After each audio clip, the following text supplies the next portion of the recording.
おはようございます。2023年10月9日、月曜日、朝9時過ぎました。9時15分ぐらいかな。これから出発します。ピュッ。だいぶ前にコメントをいただいててずっと忘れてたんですけども、ロシアの方か、ロシア語圏の方、ありがとうございます。コメント。自分ちょっとの英語とちょっとの中国語しかわからなくて意味わかんなかったんですけども、自動翻訳しましたら激励の言葉だったんで、大変ありがたかったです。ありがとうございます。昨日の紐の話で、僕は全部言って、それからポン行きますよって話に、言い切っちゃったんですけども、反対意見がありまして、いや、緩い方がいいんじゃないですかっていう声もあったんですよ。そうですね、そういうご意見も、ニーズもあります。以前ですね、ツイッターで、見てたときに、配達員が紐をきつきつに縛ってきて配達してきたんで、頭きてバッとしたなんて人もいましたけども、その時にそういう意見もあるのかなと思いました。確かに取れやすい方がいいなと思う人もいるかもしれない。で、自分も昨日全部縛った方がいいですよって、演出上言い切っちゃったんだけど、実際には8人くらいですね。あと2割は縛らずに残してる。だから根本が、崩れても別におかしくないものとか、唐揚げ屋さんみたいにもともと密封してほしくないお店もありますから、その場合はそのまま持っていっています。あと、カッパはわざと赤色にしてるんですか？そうです。目立つ色にしてます。赤か黄色で買おうと思ってるんだけども、大体いつも赤になっちゃうんですよね。で、あと、ウーバーバッグは黒じゃなくて緑。なんで緑がいいかっていうと、夜の視認性。信号の色、赤と黄色は夜でも目立ちやすい。前、どっかの文章で見たんですけども、夜中遠くまで見えるのは緑らしいですね。ですから、交通事故に遭わないためにも、追突事故をされないためにも、緑のバッグがいいと思います。ウーバー関係の事故のニュース見ると、大体みんな黒ずくめの方ですよね。それからバッグも大体黒。あれだと夜は全然わからないし、昼間でも目立ちづらいから、できたらカラフルな服装で、配達した方がいいと思います。はい、では出発します。ゴー!1軒目、2分熟成ですけど、2.5 キロ、コッペパンいきます。紐を結んだ方がいいって言ったんですけども、今日は結ばなくてもいいものなんで、このまま入れますが、柔らかい商品なので、重たいものが倒れてくると潰れちゃいますから、この硬いものを斜めにかまして、圧力がかからないようにします。これでいいでしょう。1軒目ドロップ、八幡東区高見です。ドロップ先を僕、結構適当に言ってたんですけども、視聴者の方で地図で追ってくださってるって方もおられるようなんで、なるべく滑舌よく、で、区名から言うようにします。ただ、できない時もあるんで、それはすいません。金慶町公園体系です。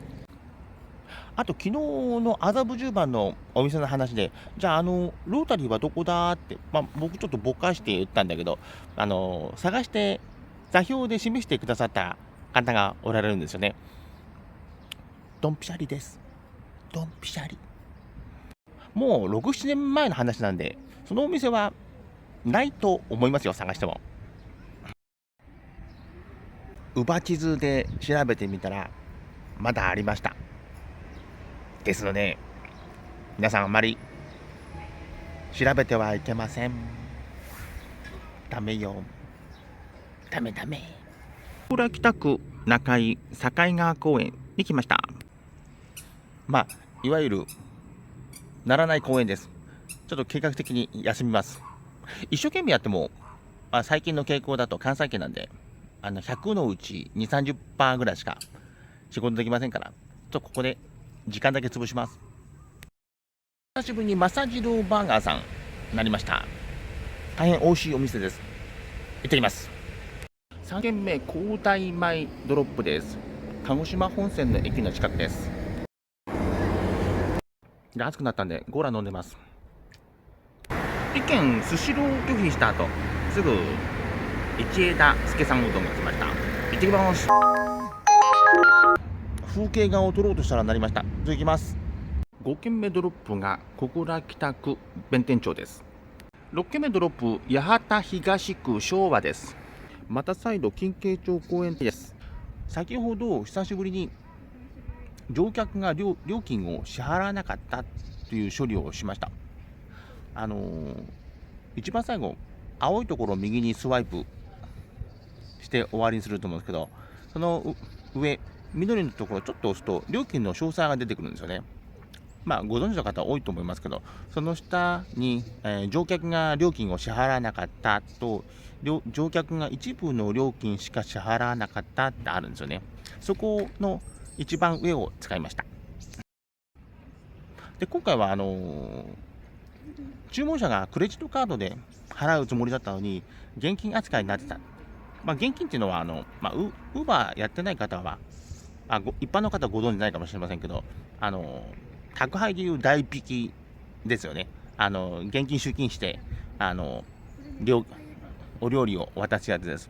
で、現金で払うつもりじゃなくて、クレカにしたかったんで、どうしましょうかって言われて、で普通だったら現金で今日くださいってもらっちゃうんだけど、その方は現金でも今日払いたくなかったみたいなんで、じゃあいいですよって。で、料理だけ渡して、で、そのボタンを使って、で、乗客が料金を支払わなかった扱いにしました。で、その時に気をつけなきゃいけないのは、その扱いをすると、一度お客さんのアカウントがストップしちゃうらしいんですよね、一時的にね。で、サポートから電話がかかってきて、どうされましたか、なんで払わなかったんですかってで聞かれて、それから再開するということなんで、一回止まりますよってことを言っておかないと、文句言われるときはあります。で、この料金を支払わなかったボタンは結構便利でしたね。他のトラブルの注文者がどうしてもお金を払いたくないとか、あるいは、それ以外の今想像できないようななんかトラブルで長引きそうな時は、じゃあ料理だけ受け取ってください。で、後でサポートから連絡来ますからで終わらせることができるんで、結構便利なボタンです。で、自分がね、しくじっちゃった時とかね、なるべく自分で対応しなきゃいけないとか思うじゃないですか。で、Uber の場合はそれしなくていいっていうか、そうしないでほしいみたいで、なるべくサポートさんに任せてほしいってことなんで、そのボタンを使ってやります。で、これに関連することで、Twitter とかで、注文者とトラブルになりました、お店とトラブルになりましたって見てると、どうしても皆さん責任感が強いのかもしれないんですけど、立ち入りすぎなんですよね。で、ウーバーさんとしてはなるべく任してほしいってことなんで、現金扱いでなくても、いや、私ちょっとその件については分かりかねますので、本当は知っててもね、分かりかねますので、ちょっとサポートから連絡させます。で、サポートさんに投げちゃった方がいいですよ。特に作り直しとか再配達が発生する場合、あとリーファンド、返金が発生する場合、これはもう配達員の権限じゃないんで、僕も長くやってますけど、私の権限で返金しますとかね、再配達しますとか言えないですよね。で、昨日入ったばっかりのサポートの人でも、サポートさんの方に権限がありますので、向こうに丸投げします。